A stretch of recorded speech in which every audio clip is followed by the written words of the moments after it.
আল্লাহ রাব্বুল আলামিন কোরআনে কারীমে যে উদাহরণটা দিয়েছেন স্ত্রী মশার কথাই বলেছেন, ইন্নাল্লাহা লা ইস্তাহি আন ইয়াদরিবা মাসালাম মা বাউদাতান।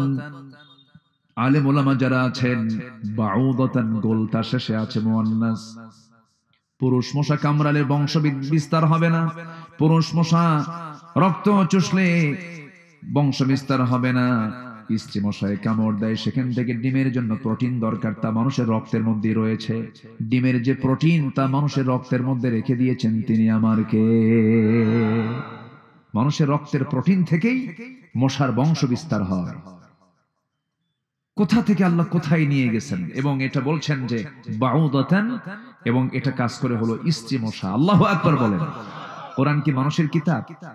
কেমনে হতে সম্ভব বলেন? কেমনে কেমনে কেমনে আল্লাহ পাক ১৫০০ বছর আগে বলেন যে স্ত্রী মশা কামড়ায়? এই পৃথিবীর মানুষ কেমনে বলবে? আর কে বলে দিয়েছেন? আল্লাহ বলেছেন। নাম্বার ৩ হলো মশাকে তুচ্ছ ভাবার কোনো সুযোগ নাই। মশার মধ্যে কিছু বৈশিষ্ট্য আছে যা পৃথিবীর কোনো ইঞ্জিন পারবে না।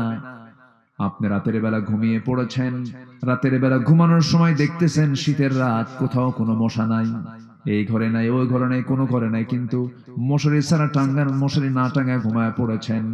লাইট বন্ধ করা মাত্রই কয়েকটা মশা এসে আপনার কানের কাছে, নাকের কাছে এসে সারে গামা পাধানিসা কি শুরু করে না? শুরু করে না? বলেন এই গানে কি ঘুম হয়? ঘুম হয় না। আমার বন্ধুগণ, সে কেমন করে টের পেল আপনি এখানে শুয়ে আছেন? সায়েন্স বলতেছে ৭৫ ফুট দূর থেকে একটা মশা টের পায়। ওই জায়গায় সলিমুদ্দি আছে। কে আছে? সলিমুদ্দি আছে। এই মশাকে এই ঘ্রাণ শক্তি, এই সেন্সর শক্তিটা কে দিয়েছেন বলেন? কে দিয়েছেন? আল্লাহ দিয়েছেন। এবং প্রতি সেকেন্ডে পাখা যে আছে মশার, ২টা পাখা, সে প্রতি সেকেন্ডে একবার নয়, দুবার নয়, ১০০ বার নয়, ২০০ বার নয়, ৫০০ থেকে ৬০০ বার সে এক সেকেন্ডে সে তার পাখা নড়ায়। এক সেকেন্ডে ৫০০ থেকে ৬০০ বার। পৃথিবীতে এমন কোন মেশিন আবিষ্কার হয় না যে মশার পাখার চাইতে দ্রুত নড়তে পারে। আল্লাহু আকবার বলবেন না? মশাকে আপনি হালকা চোখে দেখবেন কেমন? এরকম বহু সৃষ্টি আছে। নাম্বার ৪, এই পৃথিবীতে একটা বেয়াদব কাফের, একজন বেয়াদব কাফের এই মশার কামড় খায়া ব্রেনের মধ্যে ঢুকে গেছিল, মাথার মধ্যে ঢুকে গেছিল, মারা গেছে। নাম কি বলেন? কে? কি নাম? কি নাম? নমরুদ। তার উদাহরণ কি? ব্যাঠিক না? ঠিক আছে, ঠিক আছে। আরেকটা আছে হলো মাকড়সা। সবার বাড়ির কোনায় কোনায় এর বাসা বানায়, দেখছেন না সবাই? মাকড়সা। মাকড়সা বানিয়েছেন কে? আসতে বলেন। মাকড়সা কার সৃষ্টি? আল্লাহর সৃষ্টি। এবং মাকড়সা বানায় আল্লাহ রাব্বুল আলামিন। আবার এই মাকড়সার উদাহরণ দিচ্ছেন বান্দাকে বোঝানোর জন্য। কাদের উদাহরণ? মাকড়সার মতো। যারা আল্লাহকে বাদ দিয়ে অন্য কাউকে বন্ধু বানায়, তাদের দৃষ্টান্ত হলো মাকড়সার মতো। কার কথা? একটা সূরার নামই আছে, সূরাতুল আনকাবুত। হ্যাঁ বলেন, সূরাতুল আনকাবুত। মাকড়সা। এই মাকড়সা আল্লাহ রাব্বুল আলামিন কেন সূরা নাযিল করলেন, কি জন্য বললেন? সূরাতুল আনকাবুতের ৪১ নম্বর আয়াতে মহান রব্বুল আলামিন বলেন, মাসালুল লাযীনা ইত্তাখাযু মিন দুনিল্লাহি আউলিয়া কামাসালিল আনকাবুত ইত্তাখাযাত বাইতান ওয়া ইন্না আওহানাল বুয়ুতি লাবাইতুল আনকাবুতি লাউ কানু ইয়ালামুন। জোরে বলুন আল্লাহু আকবার। আল্লাহকে ছাড়া যারা অন্য কাউকে বন্ধু বানাবে, গার্ডিয়ান বানাবে, তাদের দৃষ্টান্ত হলো মাকড়সার মতো। মাকড়সা যে ঘরটা বানায়, সেই ঘরটা মজবুত না দুর্বল? ফু দিলেই উড়ে যায়। আবার সায়েন্স বলতেছে, জুলজি বলতেছে, প্রাণীবিদ্যারা গবেষণা করে বলছেন এই মাকড়সার মধ্যে বেশ কিছু জাত আছে।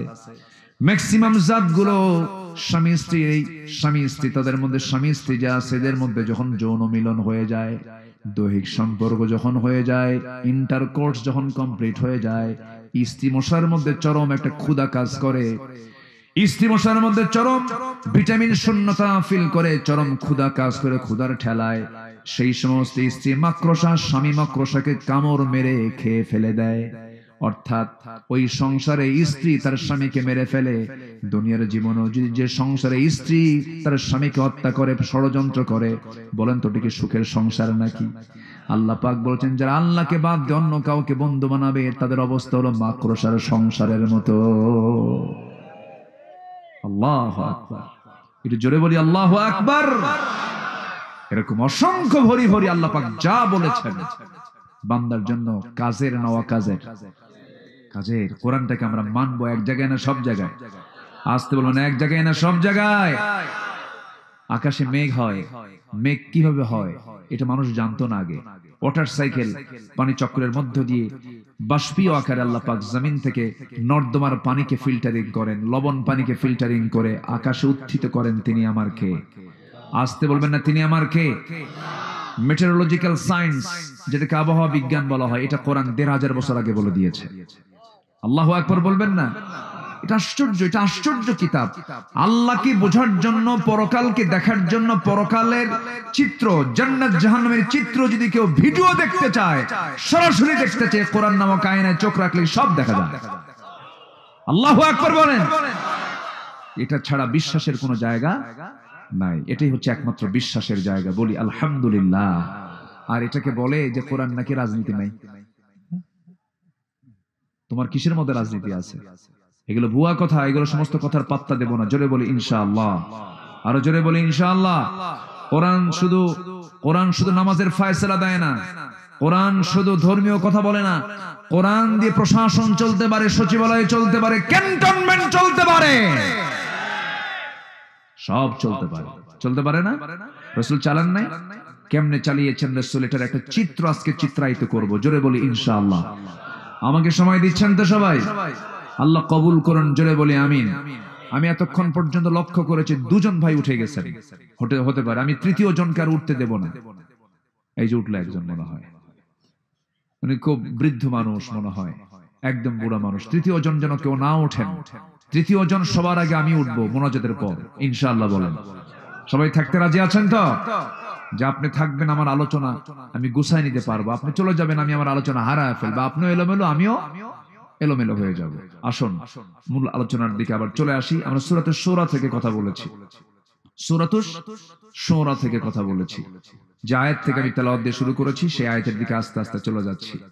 সম্মানিত ভাইয়েরা, তাহলে এতক্ষণ ধরে যেটা বুঝলাম, কোরআন এমন কিছু কথা বলেছে যে কথাগুলো পৃথিবীর কোথাও আপনি খুঁজে পাবেন না। কোরআন থেকে কিয়ামত পর্যন্ত সবাই খুঁজে খুঁজে বের করবে। আল্লাহু আকবার বলেন। সেই দিন আমি বছর দুয়েক আগে আমি কাতারের দোহা থেকে বাংলাদেশের ঢাকা, দোহা টু ঢাকা বিমানে আসতেছিলাম। তো বিমানে চড়লাম। বিমানে চড়ে আমি অনেক উঁচু, তো প্রায় ৩৫-৩৬ হাজার ফিট উঁচু দিয়ে বিমান চলে। বহুদিন দেখেছি মেঘ, কিন্তু সেদিন মেঘগুলো দেখে আমার কাছে মনে হলো, আল্লাহ এই মেঘের কি ওজন আছে নাকি? খুব চিন্তায় পড়ে গেলাম। সার্চ দিলাম, গবেষণা করতে করতে দেখি না, মেঘের ওজন আছে। কিউমুলাস নামে কিছু মেঘ আছে যাদের ওজন হলো 10 লক্ষ টন পর্যন্ত। আল্লাহু আকবার বলেন। একটাও কি ভেঙে পড়ে? কোনদিন দেখছেন যে এরকম অঘটন ঘটছে, জমকের বিল্ডিং এর উপরে 10 লক্ষ টন মেঘ ভেঙে পড়ছে? দেখছেন? যদি এরকম মাঝে মাঝে পড়তো, কেউ কি বিল্ডিং বানাতো? বলেন কেউ কি বিল্ডিং বানাতোই না? আধুনিক দুনিয়াই তৈরি হতো না। এই যে বিল্ডিং গুলো বড় বড়, Burj Khalifa, Petronas twin tower, একটার পর একটা শুধু বিল্ডিং বানাচ্ছে গোটা দুনিয়া জুড়ে, কিন্তু এগুলো বানাতো না। কিন্তু বানায় লাভ কি? আল্লাহ যদি গজব দেন। গাজাকে আগুন দিয়ে পুড়িয়েছে যারা, সেই লস অ্যাঞ্জেলস, ক্যালিফোর্নিয়া এখন পুড়ে ছাই হয়ে যাচ্ছে, ঠিক কিনা? পুড়ে ছাই হয়ে যাচ্ছে। দুনিয়ার আকাম কুকাম যারা করে বেড়ায়, হলিউড বলিউডের যারা যা আছে, সব ওখানে বাড়ি বানাইছিল, সব পুড়ে ছারখার হয়ে গেছে। কন্ট্রোল করতে পারছে না। এক জায়গা থেকে আরেক জায়গায় আগুন শুধু ট্রান্সফার হচ্ছে। আধুনিক দুনিয়ার কোনো কিছু দিয়ে এটাকে দমানো যাচ্ছে না। এটা কি রহমত না গজব? আসতে বল, রহমত না গজব? গজব। আমি আসতেছে, ওজন আছে। আমি ভাবলাম দেখি কোরআন তুমি কি বলেছো দেখি তো একটু। কোরআনে একটু চিন্তা করলাম কোন সূরায় থাকতে পারে। একটা সূরা আছে সূরাতুর রাআদ। রাআদ মানে হলো বজ্রপাত। বিজলি চমকায় না? এটা কিসের থেকে চমকায় বলেন? আকাশ থেকে তো মেঘ থেকেই তো চমকায়, মেঘ থেকেই বিজলি চমকায়। আল্লাহ পাক ওই জায়গাতেই বলছেন, ওই সূরার মধ্যেই বলছেন 12 নম্বর আয়াত। আল্লাহ রাব্বুল আলামিন বলেন, হুয়াল্লাযী ইউরীকুমুল বারকা খাওফান ওয়া তামআন ওয়া ইউনশিস সাহাবাত সিকাল। জোরে বলুন আল্লাহু আকবার। আল্লাহ রাব্বুল আলামিন আকাশে যে মেঘগুলোকে উত্থিত করেন তাকে ওজন করে তোলেন। জোরে বলি সুবহানাল্লাহ। সেই মেঘ থেকে বৃষ্টি হয়, এই বৃষ্টি যে নাজিল হয়, কি পরিমাণ পানি নাজিল হয়, অপরিমিত কোনো পানি নাজিল করেন আল্লাহ রাব্বুল আলামিন। যারা আলেম ওলামা আছেন তারা খুব মজা পাবেন এই কথাগুলোর মধ্যে। আল্লাহ রাব্বুল আলামিন বলছেন, ওয়াল্লাযী নাযালা মিনাস সামাই মাআন বিকাদারিন ফাআনশারনা বিহি বালদাতাম মাইতান কাযালিকা তুখরাজুন। তিনি সেই মহান রব যিনি আসমান থেকে পানি বর্ষণ করেন বিকাদারিন, পরিমাণ মতো। বিজ্ঞান বলছে আজকে কি পরিমাণ মতো পানি আল্লাহ পাক এই দুনিয়া থেকে তোলেন, কি পরিমাণ পানি আল্লাহ পাক নাজিল করেন। বিজ্ঞান বলছে সেই পরিমাণ পানি তোলা হয় যে পরিমাণ পানি আল্লাহ পাক পৃথিবীতে আবার নাজিল করেন। যদি বলি সুবহানাল্লাহ। প্রতি সেকেন্ডে বিজ্ঞান বলছে ভূপৃষ্ঠ থেকে পানি চক্রের আকারে 16 মিলিয়ন টন বাষ্প হয়ে পানি উত্থিত হয় আকাশে। 16 মিলিয়ন টন, বছরের পরিমাণ দাঁড়ায় হলো 513 ট্রিলিয়ন টন পানি আল্লাহ পাক তোলেন জমিন থেকে। জোরে বলি সুবহানাল্লাহ। পৃথিবীর সকল প্রযুক্তি এক জায়গায় খাড়া করে এই মেঘ পদ্ধতি পৃথিবীর কোন মানুষ তৈরি করতে কিয়ামত পর্যন্ত পারবে? আসতে বলে পারবে? 14 গোষ্ঠী এক জায়গায় হয়ে পারবে?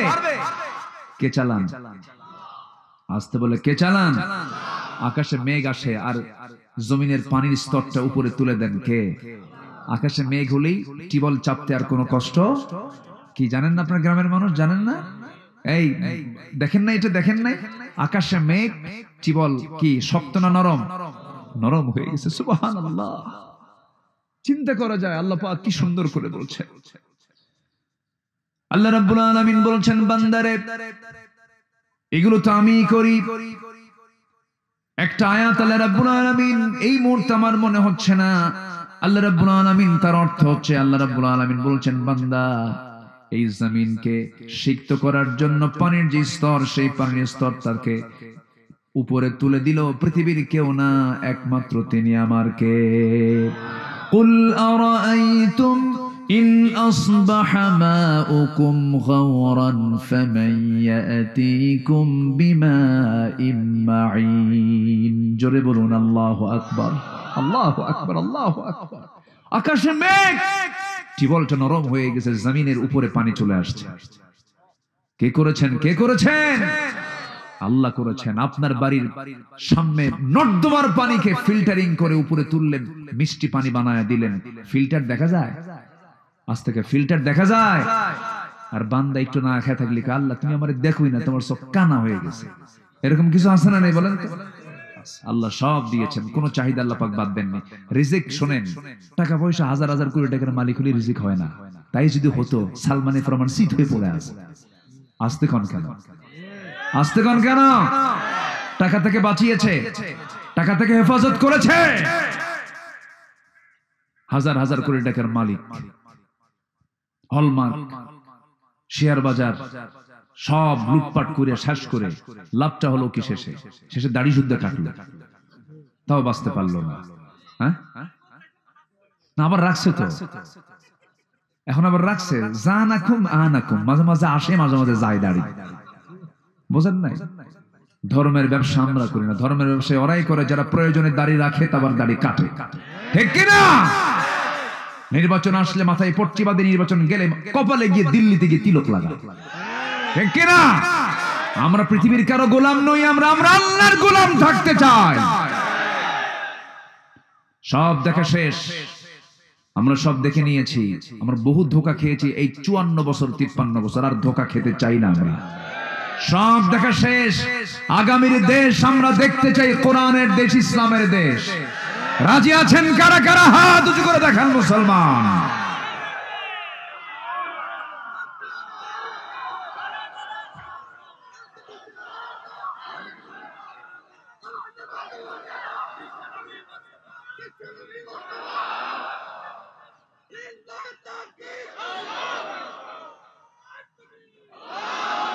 আল্লাহ কবুল করুন, জোরে বলি আমিন।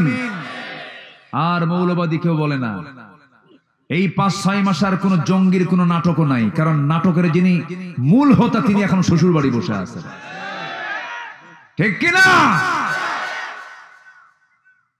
কষ্ট পাচ্ছেন আপনারা? কত নাটক করেছে আমাদেরকে নিয়ে।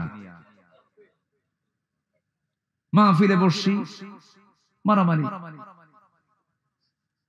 কোন কারণ নেই মারামারি। এই জায়গায় আমির হামজা আসতে চেয়েছিল, আমির হামজাকে আসতে দেয়নি, ঠিক কিনা? আপনাদের সন্তান আমির হামজা, আপনাদের সন্তান। এই কুষ্টিয়া বাড়িতে, কুষ্টিয়া কোন দিক? আমার পিছনে তো না, এখানে দিক মানে এই এলাকার পশ্চিম কোনটা? সব পশ্চিম কি দুই রকম না একরকম? কিন্তু আমি তো চিনতেছি না, এই জন্য বলতেছি এটা পশ্চিম না। জি, পশ্চিম হলে তো উত্তরে কুষ্টিয়া হওয়ার কথা। জি, সম্মানিত ভাইয়েরা, হামজা আসছে গত বছর না, এটা গত বছর, তার আগের বছর, 2 বছর আগে এখানে বসে বসে খাওয়া দাওয়া করে চোখের পানি মুছতে মুছতে চলে গেছে, কথা বলতে দেয়নি। যারা কোরআনকে অচল করতে চেয়েছিল তারা আজকে অচল হয়ে গেছে, আজকে তারা অচল হয়ে গেছে। আমাকে কুষ্টিয়াতে বহুদিন ঢুকতেই দেয়নি। এই ঝিনাইদহ থেকে 1-2টা মানুষকে শহীদ করা হয়নি, মেরে ফেলে চোখ তুলে নেওয়া হয়েছে, কি ঠিক কিনা বলেন? ফলাফল কি? লাশ তো পাওয়াই যায় নাই, টুকরা টুকরা কইরা বাথরুমের মধ্যে ফ্ল্যাশ কইরা একদম নিশ্চিহ্ন করে দিয়েছে। ক্ষমতা কার? আসতে বলবেন না, ক্ষমতা কার? এই জন্য আমরা আশ্রয় চাইবো কার কাছে? আসতে বলবেন না, কার কাছে?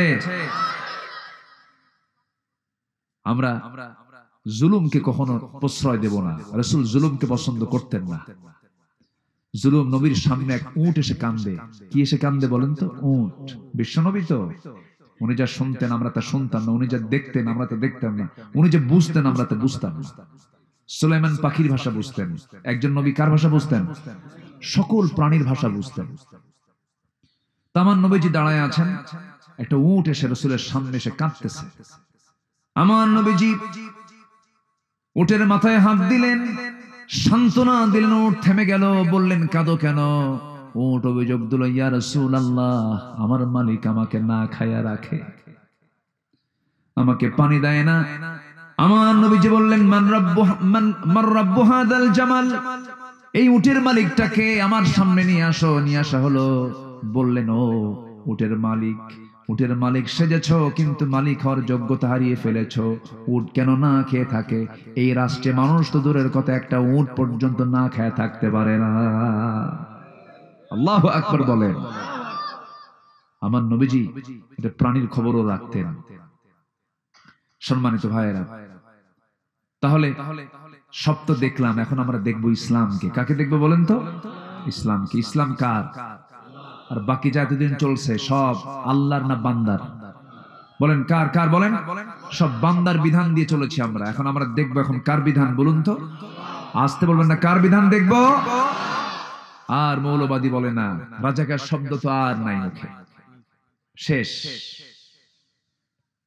এই গেম আর নাই, এই কার্ড শেষ, একদম শেষ। বরঞ্চ রাজাকার শব্দ ছিল ওদের কাছে একটা ব্যান্ড হওয়া শব্দ, সেটা হয়ে গেছে ব্র্যান্ড।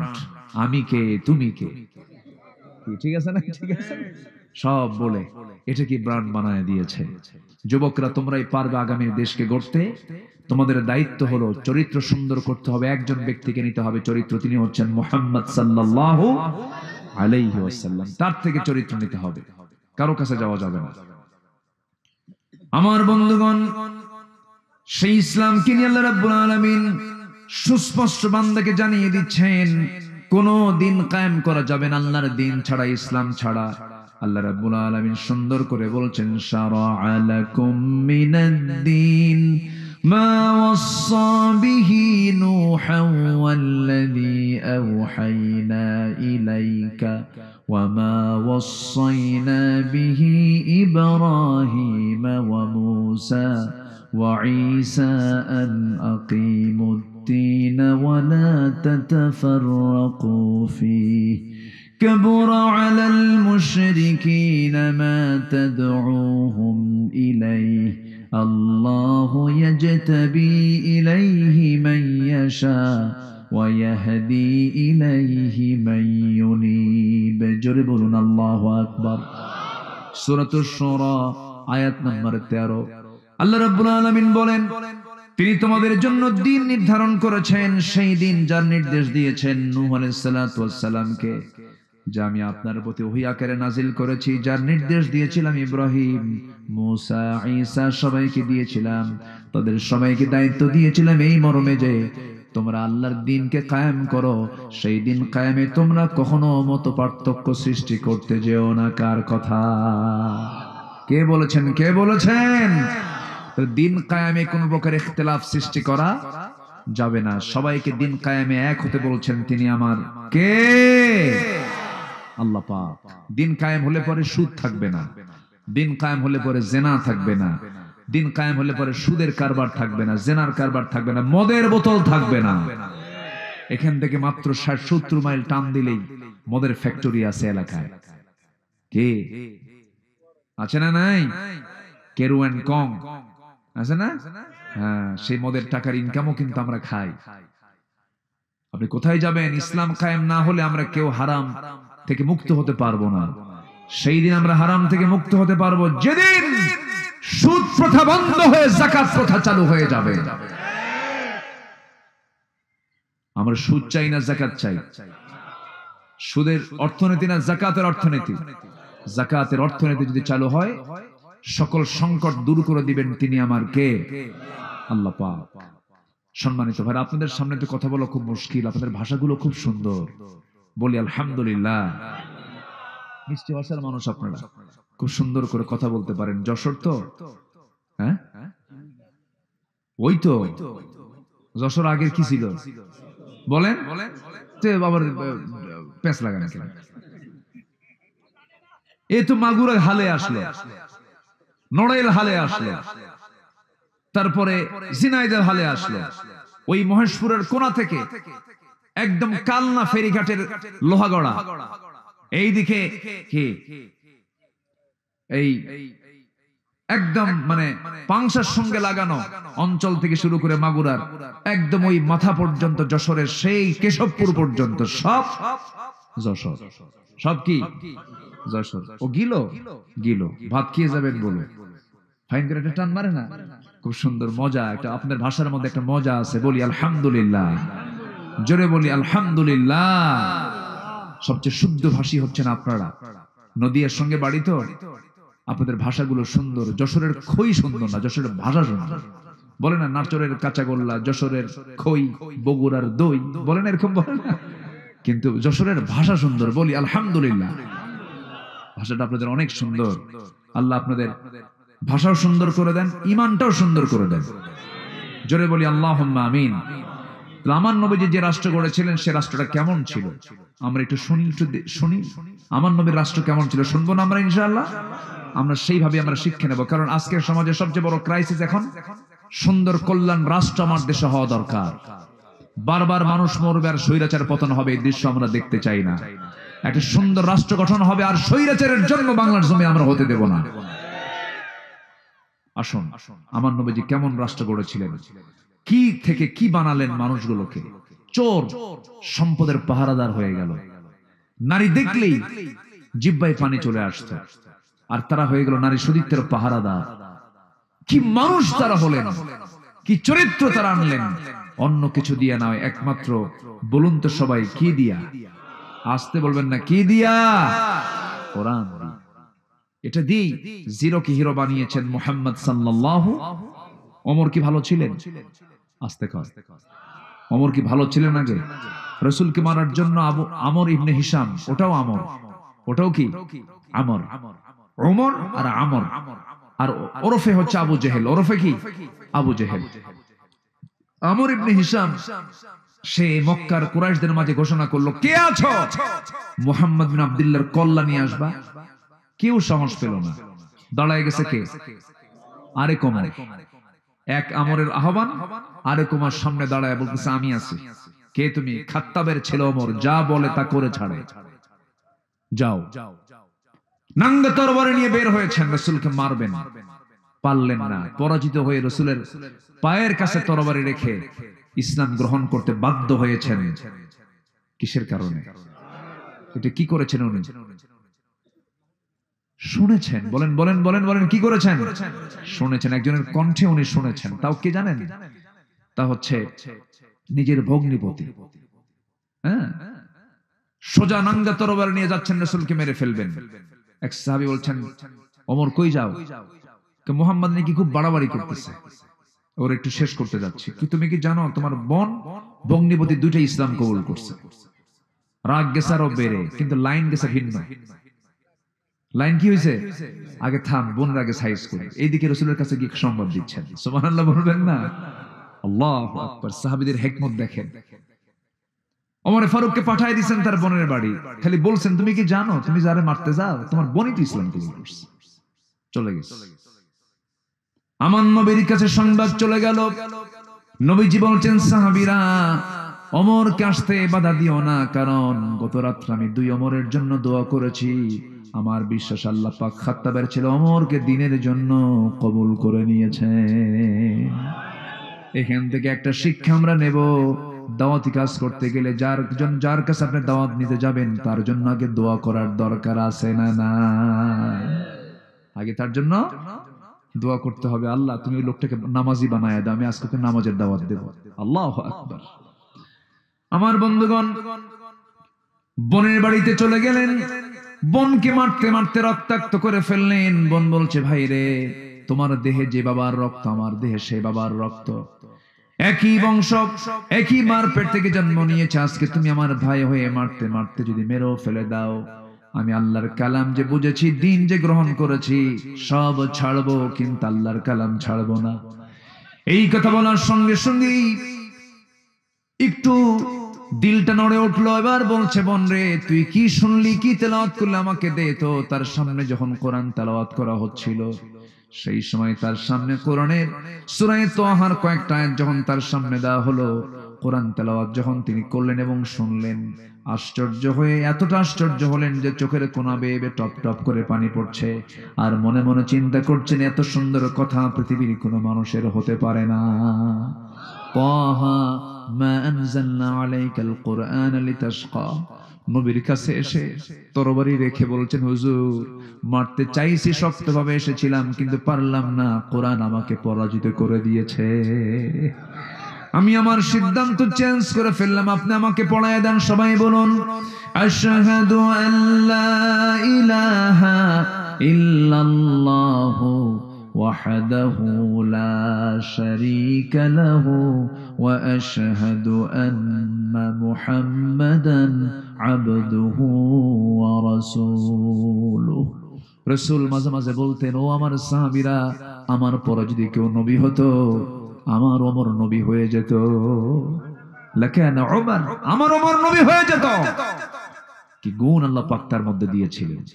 এক সাহাবী তার সামনে একদিন হাদিস পড়তেছেন। হাদিসটা হলো, মিসকাল হাববাতিন মিন কিবার, যদি কোনো বান্দার মধ্যে যাররা পরিমাণ যদি কোনো অহংকার থেকে যায়, সে জাহান্নাম যাবে, সে জান্নাত পাবে না। এই হাদিসটা শোনা মাত্রই তিনি লাফ মেরে জমিনে পড়ে গেলেন, গোড়াগুড়ি দিলেন, গোটা শরীর তিনি ধুলাই মলিন করে বলছে, ওমর, তোকে মানুষ খলিফা বলে, তোকে মানুষ রাষ্ট্রপ্রধান বলে, তোর মধ্যে অহংকার ঢুকেছে, তোর অহংকারকে চূর্ণ করা দরকার। গোটা শরীরটা ধুলাই মলিন করলেন, কাঁদতে কাঁদতে বেকারার হয়ে দুটো হাত উঁচু করে আসমান মুখী ধরে বলছে, আল্লাহ, আমার মনে হয় গোটা দুনিয়ার সমস্ত মানুষকে তুমি যদি জান্নাতের ঘোষণা দিয়া একটা মানুষকে জাহান্নামের ঘোষণা দাও, আমার বিশ্বাস ওই একটা মানুষ যে জাহান্নামে যাবে সেই লোকটা ওমর ছাড়া কেউ হতে পারে না। কি ভয় তারা করেছেন আল্লাহ। আমার বন্ধুগণ, আমার নবীজি একজন সাহাবীর কাছে, হুযায়ফা নামে একজন সাহাবীর কাছে মুনাফিকদের তালিকা রেখেছিলেন, মদিনার যারা মুনাফিক তাদেরকে তালিকা রেখেছিলেন। মাঝে মাঝে ওমর ফারুক গিয়ে তাকে কানে কানে বলতেন, ভাই হুযায়ফা রে দেখো তো ওই মুনাফিকের তালিকা। আস্তে আস্তে কয়, মনে আপনাদের বউগুলো সব রাবিয়া বস্ত্রী হয়ে বসে আছে, কি লাগবে কিনা বলেন? খালি লাগবে না, তোমার সঙ্গে সংসার করে আমার জীবনই তো শেষ হয়ে গেল, কেন বিশ্বাসই করো না তুমি আমার, কি ঠিক কিনা? আমার বিশ্বাস করো তুমি? এরকমই হতো। কিন্তু ওমর ফারুকের বউ তার আমার আপনার বউয়ের মতো না, উনি কিচ্ছু বললেন না, একটু মনক্ষুণ্ণ তো হওয়া স্বাভাবিক, মানুষ তো, মানবিক তো। উনি ফেরত দিলেন, কিচ্ছু বললেন না। তিনি বোতলটা নিয়ে চলে গেছেন প্রতিবেশীর ঘরে। প্রতিবেশীর ঘরে গিয়ে বললেন, বউ আমার বউকে দায়িত্ব দিয়েছিলাম, কিন্তু সেই দায়িত্ব আমার বউকে না দিয়া, ও প্রতিবেশী এইদিকে আসো, তোমাকে দায়িত্ব দিলাম, সমান 5টা ভাগ করবা, একটা ভাগ তুমি আমাকে দিবা। ওনার অংশের একটা ভাগ নিয়ে চলে আসছেন, নিজের স্ত্রীর সামনে গিয়ে বলছেন, আমার স্ত্রী, আল্লাহর কসম করে বলি আমি তোমাকে সন্দেহ করি নাই, আমি রাষ্ট্র চালাই, তুমি আমার পরিবার চালাও, আমার সন্তানগুলো তুমি যদি না দেখতে আমি রাষ্ট্র চালাতে পারতাম না। আমার বড় তুমি একজন সহযোগী, আমার বড় উপকার করতে পারো তুমি। আমার স্ত্রী শোনো, এই যে মধুটা নিয়ে এসেছে আমার অংশের মধু আমি নিয়ে আসলাম, তোমাকে দিলাম, তোমাকে ভাগ করতে দেইনি কেন? এই মধুটা যখন আমি ভাগ করতে যাব, তুমি যখন ভাগ করতে যাবে, মধু তো তরল জিনিস, যখন ভাগ করতে হবে হাতের অবশ্যই সহযোগিতা লাগবে। হাতের মধ্যে 1 ফোঁটা হোক 2 ফোঁটা হোক মধু তো লাগতেই পারে। এই 1 ফোঁটা 2 ফোঁটা মধু আমাদের ভাগে বেশি আসুক এটা চাই নাই মনে করে মধু ভাগের দায়িত্ব আমি অন্যজনকে দিয়ে দিয়েছি। একটু জোরে বলি সুবহানাল্লাহ। কি ছিলেন আর কি হলেন? কি ছিলেন কি হলেন? ছেলে ঘোড়া কিনতে গেছে। ওমর ফারুকের ছেলে কি কিনতে গেছে? ঘোড়া। আমার কথা কি কষ্ট পাচ্ছেন নাকি আপনি? ঘোড়া কিনতে গেছে। ঘোড়া কিনতে গিয়ে ছোট ঘোড়া কিনে বড় করবেন, মোটা তাজা করে বেশি দামে বিক্রি করবেন। ঘোড়া কিনে এনে খাওয়াবেন কি? ওমর ফারুক যেই বাড়িতে থাকেন সেই বাড়ির জায়গাটা হলো রাষ্ট্রের জায়গা। ওই বাড়ির পিছনে কিছু ঘাস ছিল, সেই ঘাসগুলো ওই ঘোড়াকে খাওয়ায় খাওয়ায় ধীরে ধীরে বড় করেছেন। কিন্তু ঘাসটা হলো রাষ্ট্রের জায়গার ঘাস। ওমর ফারুক কোনোদিন কিচ্ছু বললেন না। ঘোড়া বড় হয়ে গেছে, একদিন দেখেন ঘোড়া নাই, তার ছেলেও নাই, কোথায় গেছে? ঘোড়া বিক্রি করতে গেছে। সেই দিন তিনি কোথাও না গিয়ে স্টিল বাড়িতে বসা, তিনি দরজায় এসে যখন ঘোড়া নেড়েছে ছেলে, তিনি সামনে গিয়ে দাঁড়ায় বলছেন, আমার সন্তান রে, ঘোড়া কি করছো? বিক্রি করেছি। কিনছিলা কত দিয়ে? এত দিয়া। বিক্রি করছে কত দিয়ে? এত দিয়া। লাভ হয়েছে কত? এত টাকা লাভ হয়েছে। ওমর ফারুক বলছেন, আমার সন্তান মন খারাপ করো না, যে দামে কিনেছো এবং যে দামে বিক্রি করেছো, মাঝখানের যে লভ্যাংশ, এই লভ্যাংশ তুমি নিতে পারবা না। এই লভ্যাংশ রাষ্ট্রীয় কোষাগারে জমা দিতে হবে, কারণ ঘোড়া তোমার হতে পারে কিন্তু ঘাস হলো রাষ্ট্রের জায়গার ঘাস। আল্লাহু আকবার বলেন, আল্লাহু আকবার। রাষ্ট্রের জায়গার ঘাস খেয়ে আর সেই ঘোড়ার লাভ তুমি নিবা, এটা হতে পারে না, রাষ্ট্র এটার লাভ পাবে। তুমি মূলটার দাম নাও। সুবহানাল্লাহ বলবেন না? জোরে বলি সুবহানাল্লাহ। সাইয়েদনা আবু বকর রাদিয়াল্লাহু তাআলা আনহু যখন রাতের বেলা জনগণকে দেখতে নামতেন খালি পায়ে, কি পায়ে? খালি পায়ে হাঁটতেন। একদিন ওমর ফারুক বললেন, আপনি খালি পায়ে হাঁটেন কেন? আপনার পা তো পাথর দিয়ে ফেটে যাবে, চামড়া ফেটে রক্ত বের হবে। সাইয়েদনা ওমর ফারুক বলেন, আপনার পা তো ফেটে যাবে। সাইয়েদনা আবু বকর বলেন, আমার ভাই ওমর, তুমি আমার দিকে মায়া দেখাচ্ছ, মহব্বত দেখাচ্ছ, তোমাকে ধন্যবাদ জানাই, তবে একটা কথা জেনে রেখে দিও ওমর রে, আমি যদি খড়ম জুতা পায়ে দিয়ে যদি রাস্তায় হাঁটি রাতের বেলা, জুতার সঙ্গে পাথরের একটা ঘর্ষণ হবে, আওয়াজ হবে। এই আওয়াজে যদি আমার দেশের নাগরিকের যদি ঘুমের ব্যাঘাত হয়ে যায়, কিয়ামতের দিন আমি আবু বকর আসামির কান গড়ায় দাঁড়িয়ে তার জবাব দিতে হবে। আল্লাহু আকবার বলবেন না? নাগরিকের ঘুমের যেন কষ্ট না হয়। একজন রাষ্ট্রপতি খালি পায়ে হাঁটতেছে, কি পায়ে? খালি পায়ে হাঁটে। আর আমার দেশের রাষ্ট্রপতি কোথাও আসলে আগের দিন পরের দিন রাস্তা বন্ধ। ওগুলো নেতৃত্ব আমার গুণী না। আসতে কন কেন? আসতে কন কেন? নেতা আসবেন, সামনে 50টা গাড়ি, পিছনে 50টা গাড়ি, দরকার নাই এগুলো আমাদের। আল্লাহু আকবার বলেন। মিশে যেতে হবে। আধুনিক দুনিয়াতেও কিছু রাষ্ট্রপ্রধান ছিল, আমি নিজের চোখে দেখেছি। মালয়েশিয়ার প্রধানমন্ত্রী মাহাথির মোহাম্মদ, আমার কেএলএ সফর ছিল কুয়ালালামপুরে। আমি একটা শপিং এ ভিতরে ঢুকলাম, দেখি যে ঢুকিয়ে দেখি মাহাথির মোহাম্মদ বুড়া মানুষ শপিং করতেছে একা একা, আগেও কেউ নাই পরেও কেউ নাই, একা একা। 50টা গাড়ি, সামনে পেছনে 50টা। এত ভয় কেন? মালাকুল মউত কি তোমার সামনে আসবে না? এত ভয় কেন? কি রাগ করতেছেন নাকি আপনারা? শাসক আর জনগণ মিশে যেতে হবে। কি হতে হবে? মিশে যেতে হবে। সাইয়েদনা আবু বকর যেদিন খেলাফতের দায়িত্ব পেলেন, তার ঘরের সঙ্গে একটা ঘর ছিল, প্রতিবেশী তো, ওয়াতিদাল কুরবা হাক্কাহু। তো প্রতিবেশীকে উনি পেয়েছেন, যে প্রতিবেশী, সেই প্রতিবেশীর মূল মুরব্বী বেঁচে নাই, বুড়া মানুষ, এবং তার কোনো ছেলে মেয়েও ছিল না, শুধু একটা বুড়ি মহিলা ছিলেন ওই বাড়ির, একজন বুড়ি মহিলা, ও ছাড়া কেউ নাই ওই বাড়িতে। সাইয়েদনা আবু বকর রাদিয়াল্লাহু তাআলা খেলাফতের দায়িত্ব পাওয়ার পরেও তিনি প্রত্যেক রাত্রে ওনার বাড়িতে গিয়ে ওই মহিলার খেদমত করে আসতেন। সাইয়েদনা ওমর ফারুক একদিন গেলেন ওই মহিলার খেদমত করার জন্য। ভিতর থেকে মহিলা জবাব দিচ্ছে, খেদমত করার কোনো প্রয়োজন নাই, কারণ একজন খাদেম আমার খেদমত করে গেছে। তিনি মনে মনে চিন্তা করলেন, এই মদিনার ভিতরে কোন যুবক তেমন কাজ করে দেখি তো। 2-3 রাত ধরে ওই মানুষকে ধরার জন্য চেষ্টা করছেন, পারলেন না। শেষ রাত্রিতে দেখেন কে যেন ঘরের মধ্যে ঢুকলো, বুড়ির লুকায়া চুরায়া খালি পায়ে ঢুকে গেছে। তিনি দরজায় আড়াল হয়ে দাঁড়িয়ে আছেন। যখন বের হয়েছে, চট করে পিছন দিক থেকে তার ডান হাতটা চেপে ধরে দেখে কেউ না, প্রথম খলিফা আবু বকর সামনে দাঁড়ায় আছে। ওমর ফারুককে দেখে বলছেন, ওমর তুমি এই জায়গায় কেন? তিনিও বলছেন, আপনি এই জায়গায় কেন? আপনি রাষ্ট্রপ্রধান, দিনের সারাদিন কাজ করেছেন, আবার রাতের বেলা জেগে জেগে এই সমস্ত কাজগুলো করছেন, আমাদের কি কিছু কাজ করতে দিবেন না? আবু বকর বলছেন, ভাই ওমর রে, হাসরের ময়দানে আমার আমলনামা তোমার কিন্তু পিঠে যাবে না, আমার প্রতিবেশীর কাজ আমাকে করতে হবে। আমার বন্ধুগণ, 2টা বছর টানা ওই মহিলার খেদমত করে খেলাফতের দায়িত্ব পালন করে তিনি দুনিয়া থেকে বিদায় নিয়েছেন। দ্বিতীয় খলিফা যেদিন দায়িত্ব পালন শুরু করেছেন, সেই দিন তার উপর ওই দায়িত্ব চেপে আসলো। ওই মহিলার ঘরের মধ্যে ঢুকলেন, ওই মহিলার খেদমত করলেন, কাপড় চোপড় সব কমপ্লিট করে দিলেন। এরপরে রান্না বান্না সব কিছু আয়োজন, খাবার দাবার সব আয়োজন সম্পন্ন করে পরিষ্কার করে ঘর থেকে বের হয়েছেন। বুড়ি মহিলা খাবার জন্য যখন বসেছেন, আরবের প্রধান খাদ্য হলো খেজুর। খেজুর যখন মুখের মধ্যে নিয়েছেন, কামড় মেরেছেন, বিচি, খেজুরের মধ্যে বিচি, এই বিচিটা দেখা মাত্রই ওই মহিলা হাওমাও করে কেঁদে কেঁদে বলতেছে, বুঝতে পেরেছি আমার আসল খাদেম আবু বকর আর দুনিয়াতে নাই। কারণ আমার আবু বকর যখন আমার খেদমত করতে আসতো, সে শুধু খেজুরগুলো ধুতুই না, বিচিগুলো খুলে খুলে আমার সামনে সব হাজির করে দিত, যেন খেতে কষ্ট না হয়। জোরে বলি আল্লাহু আকবার, আরো জোরে আল্লাহু আকবার। আমার বন্ধুগণ, এটাই হলো একটি কল্যাণ রাষ্ট্রের রাষ্ট্রপ্রধানদের চরিত্র। সমাজের রাষ্ট্রপতি যদি ভালো হন, সমাজের জনগণ ভালো হয়ে যাবে। ওমরে ফারুকের মতো মানুষ গোটা রাত ঘুম পাড়তে পারেন নাই। কোন এক রাতের কথা আমার মনে পড়ে গেল, বলবো। কোন এক রাতের কথা আমার মনে পড়ে গেল।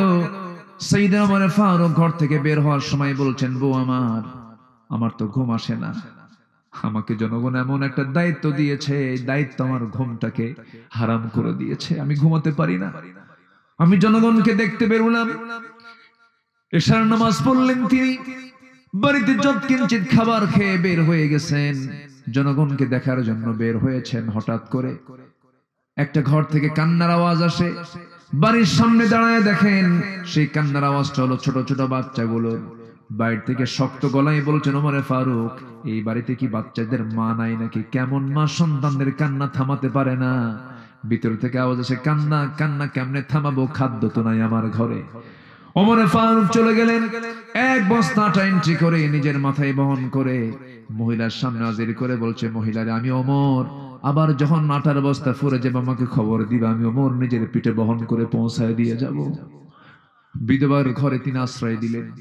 এরপরে চলেন আরেক ঘরে, আরেক বাড়ির সামনে দাঁড়ায় দেখেন চিৎকার করে কান্নার আওয়াজ, একজন মহিলা কাঁদতেছে। প্রশ্ন করলেন, কান্নাকাটি করে কে? ভিতর থেকে জবাব আসলো, ভিতরে এক মহিলা আছে, ডেলিভারি রোগী, কিন্তু বাচ্চা ডেলিভারি হয় না, দাত্রী নাই, নার্স নাই।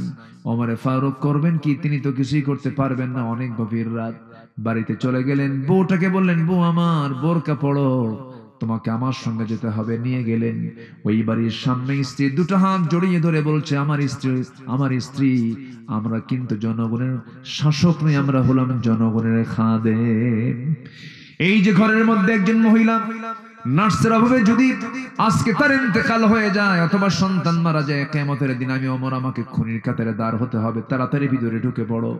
মহিলাকে নার্সের দায়িত্ব পালন করা দিয়ে তিনি সেখান থেকে চলে গেলেন। আর একবার এই সামনে গিয়ে হাঁটতেছেন লাঠি নিয়া, গুনগুন গুনগুন গুনগুন করা কিছু আওয়াজ নবীর ওমরে ফারুকের কানে চলে এলো। মনে মনে চিন্তা করছেন এই আওয়াজটা কোন ঘর থেকে আসে, সেই ঘরের দিকে চলে গেলেন। কিন্তু আওয়াজটা কোনো পুরুষ গলায় নয়, মেয়েদের একটা মেয়ে কণ্ঠের গলায় গুনগুন গুনগুন করে বিরহের আওয়াজ যখন তার কানে ভাসতেছিল, সঙ্গে সঙ্গে ওমরে ফারুক খেপে গিয়ে রেগে গিয়ে বলছেন, ইসলামের জনপদে কে গুনগুন করে গান গায়? এত বড় সংস্কার!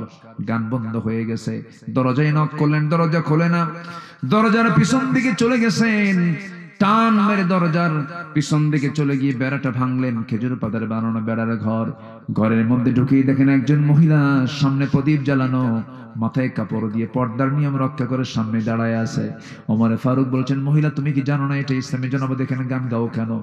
মহিলাও কম না, ওমরে ফারুক কি চিনতে পারে নাই, কিন্তু ওমরে ফারুককে লক্ষ্য করে বলছে, তুমি যে আমাকে নসিহত দিতে আসছো, আমি দোষ করেছি, একটা গুনগুন গুনগুন করে বিরহের গান গাচ্ছি, এটা আমার জন্য দোষ, অপরাধ হতে পারে, কিন্তু আমার ঘরের মধ্যে তুমি যে ঢুকেছো, আমি কি তোমাকে পারমিশন দিয়েছি নাকি না? সালাম দিয়েছো নাকি না? বেড়া ভাঙছো কেন? এই যে ভুলগুলো করেছো, আমার কাছে মনে হচ্ছে তুমি আমার কাছে এসে এ পর্যন্ত চারটা বড় বড় দোষ করেছো, আমি তোমাকে ছাড়বো না। ওমরে ফারুক বলছেন, আমি কি দোষ করলাম বলো? নাম্বার 1, সালাম দেন নাই। নাম্বার 2, আপনি অনুমতি নেন নাই। নাম্বার 3, আপনি বেড়া ভেঙেছেন, ঘরের সমস্ত সম্পত্তিগুলো, আপনি আমার সামানটা ভেঙেছেন। নাম্বার 4 হলো আপনি একজন পরনারী, আপনি একজন পরপুরুষ, আমার সামনে দাঁড়িয়ে দাঁড়িয়ে কথা বলছেন, যদিও আমি পোশাক সংযত রেখেছি, কিন্তু পর্দার তো খেলাফ হয়ে যাচ্ছে। এই কয়েকটা ভুলের জন্য আমি আপনাকে ছাড়বো না, কি করবা বলো? মহিলা বলছে, কালকে সকাল হওয়ার সঙ্গে সঙ্গে, সূর্যোদয় হওয়ার সঙ্গে সঙ্গে আমি তোমার বিরুদ্ধে ওমরে ফারুকের আদালতে গিয়ে আমি তোমার বিরুদ্ধে মানহানির মামলা দেব। কার সামনে কয়? আস্তে কয়, কার সামনে বলতেছে? সাইয়েদনা ওমরে ফারুক বলছেন, তুমি কার কথা বললে? কোমরের কথা। ওমর লোকটা কেমন? মহিলা বলতেছে, আমার জানা মতে এই দুনিয়াতে একজন সৎ শাসক আছেন, অত্যন্ত ভালো মানুষ, তার নাম হচ্ছে ওমর। ওমরে ফারুক এবার বলছেন, আমার তো জানা মতে, আমি জানি, আমি তো বুঝি ওমর লোকটা ভালো না। নিজের কথা কি ভালো বলা যায়? ওমর লোকটা ভালো না। এবার মহিলা খেপে গিয়ে বলছে, কি বললা তুমি? ওমরের বিরুদ্ধে কথা বললা, আরেকটা দোষ যোগ হলো। আল্লাহু আকবার বলবেন না? তোমারে ছাড়া হবে না, তুমি কার বিরুদ্ধে তুমি কথা বললে? ওমরে ফারুক মাথা নিচু করে চোখের পানি ফেলতে ফেলতে বলছে, আল্লাহ, এই মহিলার দোয়া তুমি আল্লাহ কবুল করে না। জোরে বলেন সুবহানাল্লাহ, জোরে বলেন সুবহানাল্লাহ। আমরা মানুষের দোয়া পেতে চাই মুখ দিয়া না দিল দিয়া? বলেন বলেন, মানুষের দোয়া পেতে চাই আমরা মুখ দিয়া না দিল দিয়া? দিল দিয়া। দিল থেকে যে দোয়া, সেই দোয়াটাই কাজে আসে। বাপ মা যদি দিল থেকে কোনো সন্তানের জন্য দোয়া করে, পৃথিবী খুলতে তার কিচ্ছু লাগবে না, পৃথিবীও তার জন্য, আখিরাত আর জান্নাতও তার জন্য। আল্লাহু আকবার বলেন। দোয়া। ঘড়ি তো আজকে ব্যাপক ঘুরতেছে, বুঝলাম কি আলোচনা চালাবো? জোরে বলে ইনশাআল্লাহ। খুব সুন্দর মানুষ আপনারা। সাইয়েদনা ওমর ফারুক রাদিয়াল্লাহু তাআলা আনহু এবার মহিলাকে বলছেন, তুমি কি সত্যি মামলা দিবা? অবশ্যই মামলা দেব না মানে? আপনি অনুমতি ছাড়া ঘরের মধ্যে ঢুকলেন কেন? আপনাকে ছাড়া হবে না। ওমর ফারুক বললেন, ঠিক আছে, আমার দোষগুলো আমি মেনে নিচ্ছি, কিন্তু তুমি গান গাও কেন? তোমার বিরহের গান কেন? এই গভীর রাত্রে আল্লাহর জিকির না করে, কোরআন না পড়ে তুমি কেন গান গাচ্ছ? মহিলা বলতেছে, আজ থেকে 4 মাস আগে আমার স্বামীর সঙ্গে আমার প্রথম বিয়ের পরে ঘর সংসার হয়। 4 থেকে 5 দিন আমার কাছে ছিলেন। এই জনপদের খলিফা ওমর ফারুকের লোকজন আমার স্বামীকে নিয়ে চলে গেল, সীমান্ত প্রহরায় নিয়োগ দিয়ে দিল। আজকে 4 মাস গত হতে চলে, আমার স্বামীর কোনো আনাগোনা নাই, কোনো সাক্ষাৎ নাই। রাতের বেলা নামাজ পড়ে ঘুমিয়ে পড়েছি, মধ্যরাত ঘুম ভেঙে গেছে, আমার স্বামীর প্রেম আমার ভিতরে জেগে উঠেছে। স্বামীকে ছাড়া আমি কিছুই কল্পনা করতে পারছি না, এজন্য রাতের বেলা ঘুম ধরে না। আমার বৈধ স্বামীকে পাওয়ার জন্য আমি গুনগুন গুনগুন করে বিরহের গান গাচ্ছিলাম। ওমরে ফারুক মনে মনে চিন্তা করছেন, দোষ তো আরেকটা যোগ হলো, দোষ তো আরেকটা যোগ হলো। কি শাসক তারা ছিলেন, আল্লাহু আকবার বলবেন না? কি শাসক তারা ছিলেন। আর ক্ষমতায় থাকার জন্য কতগুলো যুবককে শেষে মেরেই ফেলি। হ্যাঁ, হাজার হাজার যুবকের লাশ আমার নিজের 2 চোখ সাক্ষী। আমি ঢাকায় ছিলাম সে সময়, স্টিল নাও ঢাকা। কিভাবে পাখির বাচ্চার মতো গুলি করে হত্যা করা হলো। এটা মানবের কাজ না, দানবের কাজ। পাশবিক হৃদয় হতে হয় এগুলো। যা করেছে তারা, আল্লামা সাইদিকে পর্যন্ত তারা রেহাই দেয়নি। চিন্তা করা যায়, আল্লামা সাইদি দেশের একটা সম্পদ, একজন কিংবদন্তি, একটা ইতিহাস। ওরা চেয়েছিল মেরে ফেললি মনে হয় ইনিংস শেষ হলো, না, আগুনে ফু দিলে নিভে যায়, আবার আগুনে ফু দিলে দ্বিগুণ দ্বিগুণ জ্বলে ওঠে। 2023 সালের 4 আগস্ট চিকিৎসার নাম করে তাকে জেলখানা থেকে হসপিটালে জোর করে নিল। বলা হলো, হুজুর আপনি অসুস্থ। উনি বলেন, আমি যে অসুস্থ আমি নিজেই তো জানি না। জোর করে নিয়ে চলে গেল হসপিটালে। চিকিৎসার নাম করে সুস্থ মানুষকে হসপিটালে ভর্তি করে পরিকল্পিতভাবে হিন্দুস্তানের প্রেসক্রিপশন নিয়ে একদম সাজানো নাটক তৈরি করে তাকে বিষ প্রয়োগ করে হত্যা করা হয়েছে।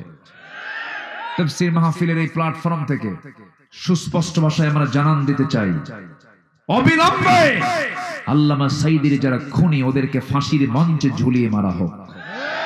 এই মতের পক্ষে রাজি আছেন কারা কারা? হাত উঁচু করে দেখান মুসলমান।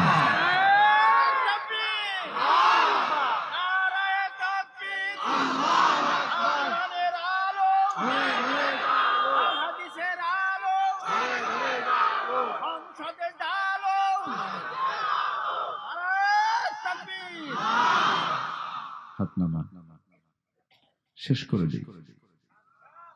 হ্যাঁ, চালাবো। আরো 4 জন ভাই কিন্তু উঠছেন। আরো কয়জন? 4 জন। আমি এই 4 দিনে 7 জন আমি দেখলাম, আমার চোখে পড়েছে এরকম। বসেন, আমি খুব বেশি সময় নেব না। আমি ছেঁচড়া হুজুর না, ছেঁচড়া হুজুর বুঝলেন তো? আমি এরকম টাইম নেব না, আমি শেষ করে দেব। একটা পয়েন্ট ধরেছি তো, দিন কোনটাই থাকবে না। দিন বিজয়ী হবে কার দিন? আসতে বলবেন না, কার দিন? কোন বাবার নয়, কোন স্বামীরও নয়, কোন নেতার নয়। আমরা একমাত্র কার দিন চাই? আল্লাহর দিন আমরা চাবো। আমরা আল্লাহর বান্দা, আমরা আল্লাহর দিন চাই। সোজা কথা, সোজা দৌড়, ঠিক কিনা? জান্নাতের রাস্তাকে আঁকা বাঁকা না, সোজা। ওয়া ইন্না হাযা সিরাতী মুস্তাকিমা ইহদিনাস সিরাতাল মুস্তাকিম। আমার রাসূল তার রাষ্ট্রে 12টা বিষয় তিনি প্রতিষ্ঠা করেছিলেন। 1 নাম্বার হলো তাওহীদকে তিনি প্রতিষ্ঠা করেছেন। কি বলেন তো?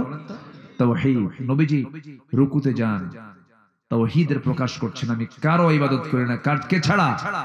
আমার নবীজি রুকুতে চলে গেছেন। অথবা সাইবা মুগিরা সবাই করলো কি জানেন? এতগুলো উটের পচা নারী ভুঁড়ি, উটের পচা নারী ভুঁড়ি কি কোনো ব্যক্তিত্ব সম্পন্ন লোক হাতে নিতে পারে? পচা লোকই তো নেয়। পচা নারী ভুঁড়ি সব তুলে এনে আমার নবীর কাঁধের উপরে ফেলে দিয়েছে।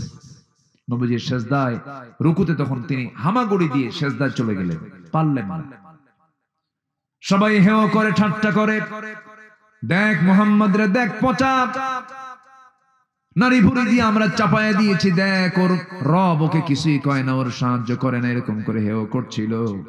আমার নবীর পাশে কেউ নাই। আমার নবীর কলিজার টুকরা মেয়ে ফাতিমা এসে সেই পচা আবর্জনা গুলো, পচা সেই পেটের সেই নারী ভুঁড়ি গুলো টান মারলেন, রাসূলকে তুলে নিলেন। আমার নবীজি বলছেন, ফাতিমা আমি আজকে একটা দোয়া করব, সেই দোয়ার মধ্যে কোনো রহমত থাকবে না, সেই দোয়া হবে বদদোয়া। আমার নবীজি সেই দিন কাট্টা কাট্টা 7 জন কাফেরের বিরুদ্ধে রাসূল দোয়া করেছেন। রাসূল সহজে বদদোয়া দেন। এর মধ্যে 1 নাম্বার হলো আমর ইবনে হিশাম, আবু জেহেল। 1 নাম্বার কে? আবু জাহেল, নাম্বার 2 হলো উতবা, নাম্বার 3 হলো শাইবা, নাম্বার 4 হলো ওয়ালিদ, নাম্বার 5 হলো উমাইয়া ইবনে খালফ, নাম্বার 6 হলো উকবা, নাম্বার 7 হলো উমারা। এই 7 জন ব্যক্তির বিরুদ্ধে রাসূল হাত তুলে বলছেন, আল্লাহ এই কয়েকটির উপরে তোমার লানত পড়ুক। বলতে দেরি হয়েছে, বেশি দিন যায় নাই, বদর যুদ্ধের দিন এই 7টা কাফের একসঙ্গে বদর কুয়ার মধ্যে মরছে। কি ঠিক কিনা? আলেমদের বদদুয়া নিও না, আলেমদের বদদুয়া নিয়েছে ওরা, ধ্বংস হয়েছে ওরা, ঠিক কিনা? আলেমদের চোখের পানি বড় বিষাক্ত। আল্লাহু আকবার। যা হয়েছে, আমরা যা হারিয়েছি এটা আমরা আর ফিরে পাবো না। আল্লাহ তুমি এই রক্তগুলোকে তুমি আল্লাহ দ্বীনের জন্য কবুল করে নাও। জোরে বলি আমিন, আরো জোরে আমিন। ভাইরে, জীবন দেওয়া এত সহজ না, জীবন দেওয়া কঠিন, ফতুয়া দেওয়া সহজ। আমার দেশে ফতুয়া দেওয়ার মতো কিছু মুফতি আছে না নাই বলেন তো? খালি হারাম কয়, এটা হারাম, ওটা হারাম, এটা হারাম, এটা নাজায়েজ, এটা হারাম। আমার মনে হয় ওদের একটা কিতাবের নামই আছে কিতাবুল হারাম। কিতাবুল হারাম। আবু সাইদরা জীবন দেয়, হ্যাঁ, রংপুরের আবু সাইদের নাম শুনেন নাই? আবু সাইদরা জীবন দেয়, এগুলো নাম মনে রাখা দরকার তো। মুগ্ধরা জীবন দেয়, রাজপথে হাত টান করে বুক পেতে রাখে বন্দুকের সামনে, মারা যায়। কয় যে ওরা তো শহীদ হয় নাই, এমনি আন্দোলন করতে গিয়ে মারা গেছে, ওকে শহীদ বলা যাবে না। তুই কোন কচু, তুমি কোন কচু হয়েছ? দেশের 20 কোটি মানুষের জুলুম থেকে বাঁচানোর জন্য যারা চেষ্টা করছে, ওরা যদি ইমানি হালাত না থাকে, শহীদের দাম আছে না নাই বলেন তো? শহীদের মর্যাদা আছে না নাই? ওয়াইম্মা তাআলা ফিরাশিহি, যদি কোন ইমানদার যদি বাড়িতে বিছনা মারা যায়, শাহাদাতের তামান্না থাকলে সে শহীদ। শুক্রবারে মারা গেলে শহীদ, আগুনে পুড়ে মারা গেলে শহীদ, বিদ্যুৎ স্পৃষ্ট হয়ে মারা গেলে শহীদ, পানিতে ডুবে মারা গেলে শহীদ, পেটের পীড়ায় মারা গেলে শহীদ। এগুলো হাদিসগুলো আরো পড়ে না? বেকুব, এগুলো বেকুব। জীবন দেওয়া তো সহজ নয়। যত রক্ত লাগে দেব, প্রয়োজনে লোক পাঠাবো, আমি যাব না। কি এই কিসিমের লোক কম না বেশি বলেন তো? কম না বেশি? বন্দুকের নলের সামনে টাকা দাঁড়ায় থাকে এত সস্তা নয়, বড় কঠিন কাজ এটা। আল্লাহ তুমি তাদের এই ত্যাগকে, স্যাক্রিফাইসকে তুমি আল্লাহ দ্বীনের জন্য কবুল করে নাও। জোরে বলি আল্লাহুম্মা আমিন। ওরা যদি পালাতো, যদি না জীবন দিত, ওরা যদি পালাতো, আজকে কই যেতেন আপনি? আজকে মাহফিল হতো এটা? বলেন হতো? হতো তাহলে?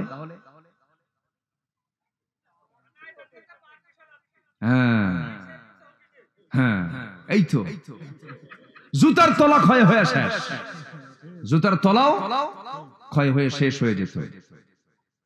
এই হচ্ছে অবস্থা। আল্লাহ তুমি একটা অনুকূল পরিবেশ দিয়েছো, সামনে আমরা কোরআনের দৃশ্য দেখতে চাই। জোরে বলি ইনশাআল্লাহ। 1 নম্বর তাওহীদকে রাসূল প্রতিষ্ঠা করেছেন, আল্লাহু আকবার বলেন। নাম্বার 2, হিংসা দূর করেছেন। কি দূর করেছেন? হিংসা। সমাজে হিংসা আছে না নাই? আমার দেশে কি মানে মানবতার আবাদ না হিংসার আবাদ? খালি হিংসা। জমি কেনা একজন, ঘুম হয় না আরেকজন। জমি কেনা মত করলো কি হয়েছে, কইছে একজন, কি ঠিক কিনা কোন? জমি কেনে একজন আর মাথায় থাপড়ায় আরেকজন। হাইরে হলোটা কি? হিংসা। একজনের ছেলে ভালো একটা চাকরি পাইছে, হাইরে হাইরে হাইরে, ও আলহামদুলিল্লাহ কবে কখন লা হাওলা ওয়ালা কুওয়াতা ইল্লা বিল্লাহ। আছে না নাই বলেন? আছে না নাই? যখন এরকম মনে হবে আপনার ভিতরে, তখন ভাববেন যে আপনার ঈমান ক্যান্সার আক্রান্ত হইয়া গিয়েছে, ঠিক কি না? তাহলে ঈমানের ক্যান্সার হলো হিংসা। ঈমানের ক্যান্সার কি? ঈমানের ক্যান্সার হলো অহংকার। ঈমানের ক্যান্সার কি? অহংকার। এগুলো থাকা যাবে না। আমার নবীজি শোনেন, এগুলো আসে কিন্তু আসতে দেওয়া যাবে না, আসতে দেওয়া যাবে না। আমার নবীজির সময় হুনাইনের একটা যুদ্ধ হয়েছিল। কিসের যুদ্ধ বলেন তো? হুনাইন যুদ্ধ। হুনাইন যুদ্ধের সময় আমার নবীজি যুদ্ধলব্ধ সম্পদগুলো, গনিমতের মালগুলো সবগুলো তিনি করলেন, আরবের মাঝে বন্টন করলেন, কুরাইশদের মাঝে বন্টন করলেন, কিন্তু আনসার সাহাবীরা পেল না। আনসার সাহাবীরা যখন পেল না, আনসার সাহাবীদের মনটা খারাপ হয়ে গেল। হুজুর সব তাদের দিয়ে দিলেন, কারণ হুজুর বংশ কুরাইশ, পাইছো কুরাইশা, রাসূল কুরাইশদের সঙ্গে মিশে গেছে, রাসূল আমাদের ভুলে গেছে। কি কথা কি বুঝতেছেন আপনারা? তাহলে কি কি হয়, এরকম প্যাঁচ লাগে না? এগুলো প্রেক্ষাপটগুলো বুঝতে হবে। তো আনসার সাহাবীদের মধ্যে কিছু কিছু আনসার সাহাবী বলেন রাসূলই মিশে গেছেন তাদের মধ্যে, আমাদের দিল না কিছু, আমাদের দিল না কিছু। আমার নবীর কানে সংবাদটা গেল, রাসূল এটাকে মাথায় নিয়ে সংকট তৈরি করলেন, সমাধানের পথ খুঁজলেন। দেখেন রাসূলের কন্ট্রোলিং পাওয়ারটা দেখেন, আমার নবীজি কি করলেন দেখেন। এই সময় সাহাবীরা বলতেছে রাসূল কি করছেন? নিজের বংশের লোকের সঙ্গে মিশে গেছে, সব সম্পদ দিয়ে ওদেরই শেষ, আমাদের দিল না কিছু। বলেন কত বড় একটা কথা নবীর শান। আমার রাসূল শুনলেন কিন্তু কিচ্ছু বললেন না, এটা তেজোদ্দীপ্ত একটা ভাষণ দিলেন। আমার নবীজি বললেন আলা তারদাউনা ইলা মা'শারাল আনসার আইয়াযহাবান নাসু বিশাতিন ওয়াল বাঈর ওয়া তারজিউ বিরাসূলিল্লাহি ইলা রিহালিকুম। রাসূল বলছেন তোমরা কি মনে করছো জানি না, আরবের সেই সংকটে থাকা অভাবী আরবের কুরাইশ আরবের লোকেরা অভাবী হবার কারণ আমি তাদের কাছে দিয়ে দিলাম হলো ছাগল ভেড়া, তারা ছাগল ভেড়া নিয়ে তাদের ঘরের মধ্যে চলে গেছে। আর তোমরা তোমাদের রাসূলকে নিয়ে তোমাদের ঘরের মধ্যে ঢুকেছো, তোমরা কি খুশি হও নাই? জোরে বলেন সুবহানাল্লাহ। ছাগল ভেড়া বেশি দামি না তোমাদের রাসূল বেশি দামি? সাহাবীরা কান্দে আর কয় হুজুর ভুল হয়ে গেছে। জোরে বলেন সুবহানাল্লাহ। ওদেরকে দিলাম ছাগল ভেড়া আর আমি তোমাদেরকে সাথে, আমি তোমাদের ঘরে আমি রাসূল ঢুকে গেলাম, যাও। তোমরা কি উত্তম মনে করো না? সাহাবীরা কেঁদে কেঁদে বলছে হুজুর আমরা আপনাকে পাইছি এটাই খুশি। জোরে বলে সুবহানাল্লাহ। আমার নবীজি এরকম করে কন্ট্রোল করেছেন। নবীজির 4 স্ত্রী, এক স্ত্রী তো পালা কঠিন, কি সহজ? মেয়েরাও চায় আমার স্বামীর কয় বউ থাক। আস্তে আস্তে কয়, এখানে কি সবার 4 বউ নাকি? প্রত্যেক বউরা স্বামীর কয় বউ চায়? আমি একটাই, কোনো কাহিনী চলবে না, কি ঠিক কিনা কোন? আমি একটাই, কোনো কাহিনী বেশি কিছু করলে কিন্তু খাইয়া ফেলাম। কি কথা বোঝেন? প্রত্যেক মেয়েদের এটাই চাওয়া। আল্লাহ পাক মেয়েদেরকে এরকম দিল দিয়ে বানায় দিয়েছেন, সব মহিলাই তাই, এটাই চায় তারা। উত্তমতাই উত্তম, এটাই একটাই যথেষ্ট। আল্লাহ উত্তমের পক্ষে। ফাওয়াহিদাতান, হ্যাঁ, বিধবার সংখ্যা বেড়ে গেছে, ডিভোর্সের সংখ্যা বেড়ে গেছে, অবহেলিতের নারীর সংখ্যা বেড়ে গেছে, এটা ভিন্ন কথা। রাসূল বিয়ে করেছেন কোন অল্প বয়স্ক কোন মহিলাকে নয়, যৌন চরিতার্থ উদ্দেশ্য নয়, বিধবাকে, অসহায়কে, যুদ্ধে হেরে গেছে, যুদ্ধে নিখোঁজ হয়ে গেছে, এই সমস্ত মেয়েকে রাসূল স্ত্রীত্বের মর্যাদা দিয়ে তাদেরকে সম্মান দিয়ে উন্নত করে দিয়েছেন। হবে খালি বলা যাবে না যে বিয়ে করা সুন্নত, বিয়ে কর, তুমি যাকে তাকে বিয়ে করবে না। সারা দুনিয়া মহিলা না খুঁজে পায় আরেকজনের বউ নিয়ে এসে বিয়ে করে, এ আছে না? নাই বলেন, এগুলো আকাম কুকাম।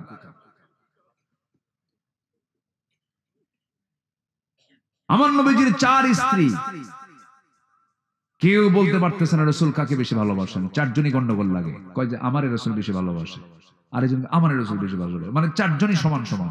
রাসূল কি ভালোবাসা দিয়েছেন দেখেন। 4 জন একসঙ্গে এসে রাসূলের সামনে বলে হুজুর আপনি সত্যি করে বলেন তো কাকে বেশি ভালোবাসেন? আমার নবী যখন কার নাম বলবেন বলেন তো? নাম বললে কি নিরাপদ না বিপদ? বললেন তোরা যা, কালকে তোমরা যাও, কালকে বলবো আমি। পাঠায় দিছে। সন্ধ্যা হতে না হতেই অন্ধকার ঘনিয়ে এসেছে। রাসূল 8টা খেজুর হাতের মধ্যে নিয়ে 2টা করে প্যাকেট করলেন। আম্মা জান আয়েশার ঘরে গিয়ে দরজায় নক করে বলছেন আয়েশা আই লাভ ইউ। কি কথা বোঝা গেল? কি বউকে বলা যায় আছে না নাই? অন্যের বউ না নিজের বউ? হ্যাঁ, এটা যেন মনে থাকে। আবার এখন তো পরকীয়ার পরিমাণ বাড়ছে, এই জন্য সতর্ক করে দিলাম। মোবাইল তো আছেই, এটা হলো সবচাইতে বড় পোস্টম্যান। ওই যে আগে কি ছিল, পিয়ন ছিল না? পিয়ন ছিল না, এখন আর পিয়ন লাগে, মোবাইল হয়ে গেছে বড় পিয়ন। মারাত্মক সিরিয়াস জিনিস এটা। মুহূর্তের মধ্যে আপনার ঈমান শেষ হয়ে যাবে, নিঃশেষ হয়ে যাবে। এটাকে খুব সাবধানে ব্যবহার করতে হবে। যার ঈমান দুর্বল তার মোবাইল ব্যবহার করাই জায়েজ নাই। কি কথা বোঝা গেল? কি যে মোবাইল চালাতে পারবে সে ব্যবহার করতে পারবে, কিন্তু উল্টা মোবাইল যদি ওরে চালায় ওর ব্যবহার করা জায়েজ নাই। যুবকরা নোংরামি করা যাবে না। আমার নবীজি আম্মা জান আয়েশার ঘরে ঢুকিয়ে বলেন আহিব্বুক, আমি তোমাকে দারুণ ভালোবাসি। আমার আয়েশা রাগ করো না, আমি তোমাকে খুব পছন্দ করি, মোহাব্বত করি, এই যে 2টা খেজুর দিয়ে গেলাম, এই 2টা খেজুর যে আমি তোমাকে দিয়ে গেলাম, তোমাকে ভালোবাসি, এই 2টা খেজুরের কথা যেন কেউ না জানে, আমি তোমাকে বেশি ভালোবাসি। কিন্তু ঠিক একই সেম কথা 4 স্ত্রীর ঘরে গিয়ে সব এক কথাই বলে দিলেন।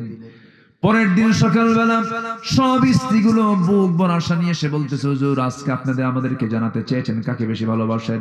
রাসূল মুস্কি হাসি মেরে বললেন, গত রাত্রিতে আমি যাকে এই 2টা খেজুর দিয়ে আসছি আমি তাকেই সবচেয়ে বেশি ভালোবাসি। যা যেরকম সুবহানাল্লাহ, কি কন্ট্রোলিং পাওয়ার তার ছিল, ম্যানেজমেন্ট কি ছিল।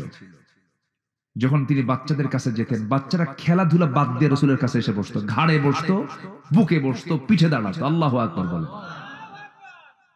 শিশুদের প্রেমিক মানুষ ছিলেন মুহাম্মদ সাল্লাল্লাহু, শিশু প্রেমী মানুষ ছিলেন। আবার নাতিপুতি নিয়ে গল্প করতেন, মজা করতেন, সন্তানদের মাঝে বাপ হয়ে যেতেন।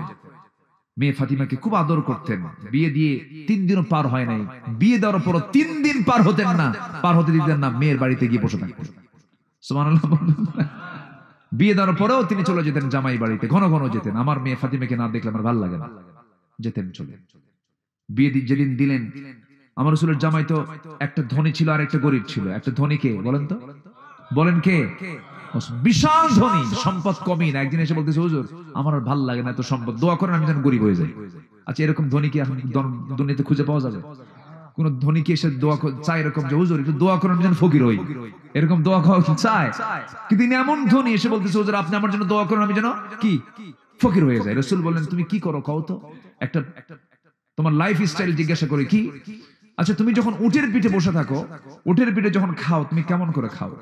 দেখুন ইয়া রাসূলুল্লাহ, উট তো যখন চলে, আমি যদি সেই সময় যদি কোনো দানা মুখে নেই, কোনো খাবার মুখে নেই, একটা দানাও যদি আমার হাত থেকে পড়ে যায়, আমি উটটাকে বসাই। উট কি ছোট না বড়? একটা হাঁটা মানে কি জানেন? একটা পা ফেলা মানে আমাদের 7-8 দৌড় মারতে হবে। ওই উটটাকে বসায় ওই দানাটা তুলে ধুয়ে এরপর আমি আমার মুখে আবার খাবার হিসেবে তুলে নিই। একটা দানাও নষ্ট করি না। রাসূল বললেন, তোমার দোয়া আমি 1000 বার কইরও কাম হবে না, তোমার সম্পদ আরো বাড়বে। জোরে বলে সুবহানাল্লাহ। একজন দোয়া করেও সম্পদ কমে না। আরেকজন হলেন বিশাল ফকির, একজন বিশাল ধনী, আরেকজন বিশাল ফকির। মেয়ে ফাতিমাকে বিয়ে দিয়েছেন বড় ফকিরের সাথে, ঘর নাই বাড়ি নাই। রাসূল বিয়ে দিয়ে বলছেন, মা এমন স্বামী তোমাকে দিলাম, ঘর না থাকতে পারে, বাড়ি না থাকতে পারে, কিন্তু কলিজাটা তাকওয়া দিয়ে ভরা। যাও সংসার করে খাও, কিন্তু একটা কথা মা বলে দিলাম, মৃত্যুর দিন পর্যন্ত স্বামীর বিরুদ্ধে একটা নালিশ যেন আমার কানে কোনোদিন না আসে। কি সুন্দর করে বলেন, যাও তোমার ঘর শ্রেষ্ঠ ঘর, এখন স্বামীর ঘর করে খাও, আমার বাড়ি না, তোমার স্বামীর ঘর হচ্ছে তোমার আসল ঘর, যাও চলে যাও। আর আজকের মেয়ের বাপরা বিয়ের সময় কি কয় জানেন? মা যা বিয়ে দিলাম, ফোন দিবি, যদি কিছু হয় খালি ফোনে শুধু বলবি একবার, খাইয়া ফালাম। কি আছে না ভাই বলেন, আছে না? সংসার সুখের হবে? হবে না। রাসূল কি শিক্ষাগুলো দিয়েছেন বলেন আলহামদুলিল্লাহ। আমার নবীজি ম্যানেজ করেছেন সবগুলোকে, সব কন্ট্রোল করেছেন। আমরা সামাজিক হব, সোশ্যাল হব, জোরে বলি ইনশাআল্লাহ। যারা মুসলিম তারা হবে আনসোশ্যাল না সোশ্যাল? বলেন অসামাজিক হবে না সামাজিক হবে? সমাজে মিলেমিশে থাকবে, কোনো গন্ডগোল করবে না, হিংসা করবে না, গীবত করবে না। হ্যাঁ, চার দোকানে বসে কি জিকির হয় না গীবত হয়? আজ থেকে জিকির হয় না গীবত হয়? বিড়িও খায়, গীবত করে। হাই রে বিড়ি টানে, শীতের মধ্যে বিড়ির পরিমাণ কমে না বাড়ে? দাম হাই রে খাওয়া খা, ইটের ভাটা ফেল। মানে মেলা আছে যেখানে কোনো গ্যাদারিং, এত গন্ধ বিড়ি, মশা পর্যন্ত বিরক্ত, এত খাওয়া খা। আল্লাহ তুমি বাঁচাও এই সমস্ত নেশা থেকে জাতিকে, জোরে বলি আল্লাহুম্মা আমিন। আরো জোরে আল্লাহুম্মা আমিন। সবাইকে ফজর পড়বো, জোহর পড়বো, আসর পড়বো, মাগরিব পড়বো, এশা পড়বো। কারা কারা পড়বেন হাত তুলে দেখেন তো দেখি, জোরে বলি ইয়া আল্লাহ আমাদেরকে ফজর, জোহর, আসর, মাগরিব, এশা 5 ওয়াক্ত নামাজ আদায় করার তৌফিক তুমি আল্লাহ দিয়া দাও। জোরে বলি আমিন, আরো জোরে আমিন। ওমরে ফারুকের সঙ্গে যে মহিলার কথোপকথন আমি কি শেষ করেছি? একটু কথা আছে না, শুনবেন না? জোরে বলি ইনশাআল্লাহ। সম্মানিত ভাইয়েরা, অনেক বাড়িতে মা বোন আছেন, মাহফিলে মা বোনরা আসছে কি? আসছে। আমার পিছনে মায়েরা আছেন, আলহামদুলিল্লাহ। আমার মাদের কিছু বলবো, পুরুষের চাইতে 1000 গুণে সহজ আপনার জান্নাতে যাওয়া। কিন্তু জাহান্নামী পুরুষ বেশি না মহিলা বেশি? কারণ কি জানেন? খালি চেহারা দেখা। খালি কি দেখা? খালি চেহারা দেখা। জানো আমি কত সুন্দরী, কি আছে না নাই বলেন তো? আছে। সুন্দরী দেখাতে হবে কয়জনকে? বলেন কয়জনকে? বলেন কয়জনকে? আর মহিলা মানুষগুলো ভেন লোকেও দেখায়, হ্যাঁ, রাস্তার যারে পায় তারই দেখায়। এত সস্তা আপনি হয়ে গেলেন কেন? মার্কেটে যায় ঢং ঢং করে, দোকানদারের সামনে গিয়ে 3 পিস পইরা, চুলটা ছেড়ে দিয়া, লিপস্টিক লাগায়া, গালে আটা ময়দা লাগায়া দোকানদারের সামনে ফেল ফেল করে হাসে আর বলে, ভাইয়া এটা শাড়ি দেখানো যাবে কি? ওরে বাপরে বাপ, তার মাখরাজ সিফাত কি দেখছেন? এরকম করে বলে। দোকানদার তো ভাষা শুইলে তো চিত হয়ে পড়ে, ওর ইমান তো শেষ। শাড়ি একখান বের করে দোকানদার নিজেই শাড়িটা নিজের গায়ে লটকায় দিয়ে বলে, আপা এই শাড়ি কিন্তু আপনাকে দারুণ মানাবে। ওটা আরেক বদমাইশ আছে না নাই? উল্টা দাওয়াত দেবে কি, ও উল্টা আরো ওর ইমান আরো নষ্ট করে। এই হলো অবস্থা। এগুলো করা যাবে না, এগুলো নোংরামি করা যাবে না। আমার মা, আপনাকে চাদর দিয়ে ঢাকতে হবে, আপনার সৌন্দর্যের সকল কিছু উৎসর্গ করতে হবে আপনার স্বামীর জন্য। আর আপনি যদি চামড়াটা ঢাকতে পারেন, পর পুরুষ থেকে আল্লাহ পাক 7টা জাহান্নাম আল্লাহ পাক আপনার জন্য ঢেকে দিয়ে জান্নাতের দরজা ওপেন করে দিবে। আল্লাহ তুমি মা বোনদেরকে বোরকা পরে সঠিক পর্দা পালন করার তৌফিক তুমি আল্লাহ দিয়ে দাও। এক কলেজের প্রফেসর বলেছে কয়েকদিন আগে, সে বলেছে কলেজে একটা মেয়ে নেকাব পরে মুখ ঢেকে এসেছে। প্রফেসর বলতেছে, তুমি নেকাব পরে আসছো কেন? মেয়েরা নেকাব পরলে ডাকাত ডাকাত মনে হয়। দেখছেন কত বড় ডাকাত ওটা? নেকাব পরলে নাকি ডাকাত ডাকাত মনে হয়। তুমি যদি নেকাবই পড়ো, মাদ্রাসায় যাও, কলেজে আসছো কেন? ওই সমস্ত শিক্ষকদের হাত পা বাইন্ধা পেটা দরকার, ঠিক কি না? ও মহিলার চেহারা দেখতে চায়, বুঝেন না? বদমাইশ শিক্ষক আছে না নাই? বদমাইশ শিক্ষক কিছু আছে না নাই? ওদের শিক্ষকতার কোন যোগ্যতা আছে না। আল্লাহ তুমি মা বোনদেরকে দিন মেনে, শরিয়ত মেনে চলার তৌফিক দিয়ে দাও। এই আশাবাদ কামনা করছি। আমি আমার কথা আর বাড়াবো না, 12টা পার হয়ে গেছে। যা হয়েছে আমরা বলি আলহামদুলিল্লাহ, জোরে বলি আলহামদুলিল্লাহ। নামাজের মতো করে বসে, আমরা একটু নামাজের মতো করে বসে আমরা চাইবো কার কাছে? একটু জিকির করি, লা ইলাহা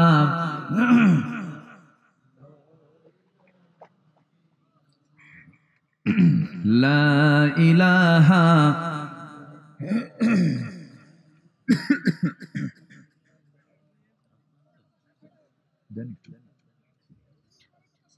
আরো জোরে, লা ইলাহা সুবহানাল্লাহ আলহামদুলিল্লাহ, লা ইলাহা ইল্লাল্লাহ মুহাম্মাদুর রাসূলুল্লাহ, লা ইলাহা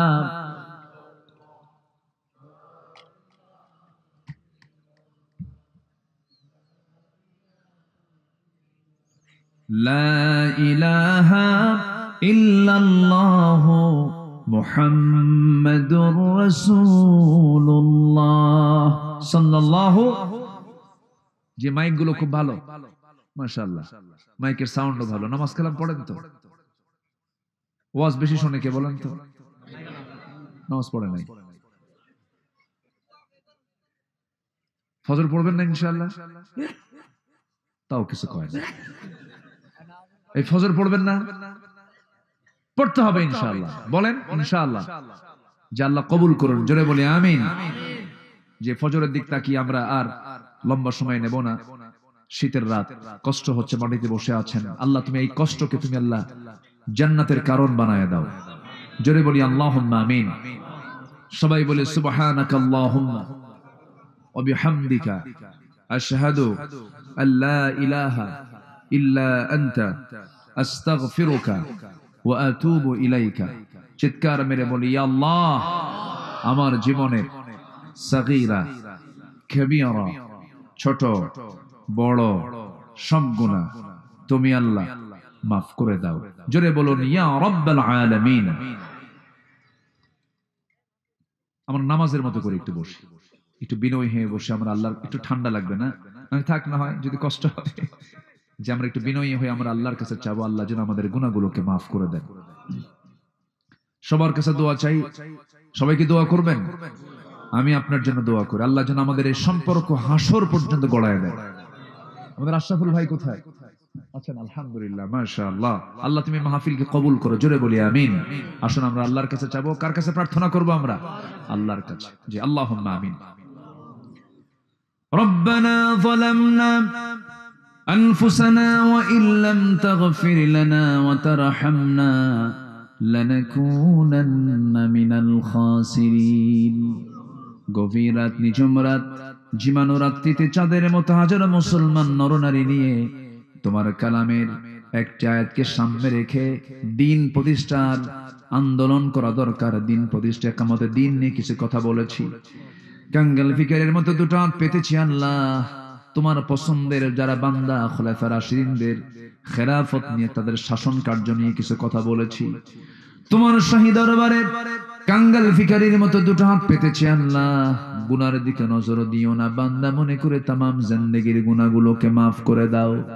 জনম দুঃখিনী মা যারা বিদায় নিয়েছেন, জিন্দেগির গুনাহগুলো মাফ করো। কবরগুলোকে জান্নাতের টুকরা বানায়া দাও।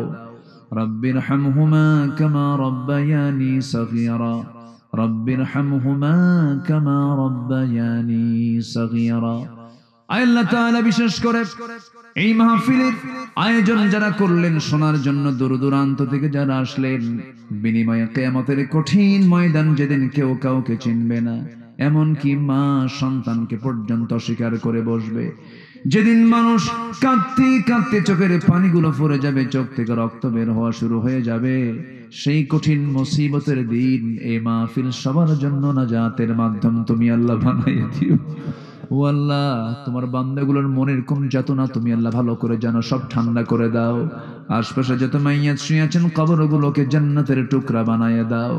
আয় আল্লাহ তাআলা, আমরা যারা আমিন আমিন করছি, যার জন্য এক মাকসুদ তুমি আল্লাহ দয়া করে কবুল করে নাও। মাহফিল কমিটিকে তুমি আল্লাহ দয়া করে কবুল আর মঞ্জুর করে নাও। আমার আশরাফুল ভাইকে কবুল করো, ইমরান ভাইকে কবুল করো। সবার নাম তো আমার জানা নাই, যারা যা চাওয়া তুমি আল্লাহ পাওয়া করে দিও। দুনিয়া থেকে কোন দিন বিদায় হব জানি না, ডান হাতে আমলনামা না আসা পর্যন্ত আমাদের মরণ দিও না। বাবা গেছে, মা গেছে, ভাই গেছে, বোন গেছে, আমরা সবাই একদিন চলে যাবো রে, কবরে শোয়া দেবে। আল্লাহ তোমার কাছে ফরিয়াদ করি, তোমার পছন্দের বান্দা না হওয়া পর্যন্ত আমাদের মরণ দিবা না। ফিলিস্তিনকে বাঁচাও, কাশ্মীরকে বাঁচাও আল্লাহ। মেহেরবানি করে মুসলমানদের বাইতুল আকসা তুমি আল্লাহ মুসলমানদের হাতে তুলে দাও। আল্লাহ তাআলা যেদিন মরে যাব রে, টান মেরে কবরের দিকে নিয়ে চলে যাবে, কবরে শোয়া দেবে। 24 ঘন্টা লাগবে না, মাথার চুলগুলো খসে খসে পড়বে। 3 দিন যাবে না, চামড়াগুলো গলে গলে পোকার পেটের খাবার হয়ে যাবে। মাত্র 7টা দিন পেটের নারী ভরে সব চোখ মুখ কান নাক বের হওয়া শুরু হয়ে যাবে, কিম্বুতকি মাকার চেহারা হয়ে যাবে। আমাকে টেনে হেঁচড়ে কবরে শোয়া দিয়ে আসবো, ওই যে বিদায় দিয়ে দেবে রে, আর কোনোদিন খোঁজ নিতে যাবে না। আল্লাহ, এই 3টা মাস পর যদি কবর খনন করে দেখা হয়, কয়েকটা হাড় ছাড়া কিচ্ছু খুঁজে পাওয়া যাবে না রে। মাথার চুলে শ্যাম্পু দিলাম, ওই চামড়াতে কত তেল সাবান লাগালাম, সব মাটি খেয়ে শেষ করে ফেলবে রে, পোকার খাবার হয়ে যাবে রে। এই তো দুনিয়ার নিয়ম রে আল্লাহ। সে অন্তিম সময়ে যখন চলে আসবে, জবানে জারি করে দিও লা ইলাহা ইল্লাল্লাহু মুহাম্মাদুর রাসূলুল্লাহ। আসসালামু আলাইকুম ওয়া রাহমাতুল্লাহি ওয়া বারাকাতুহু।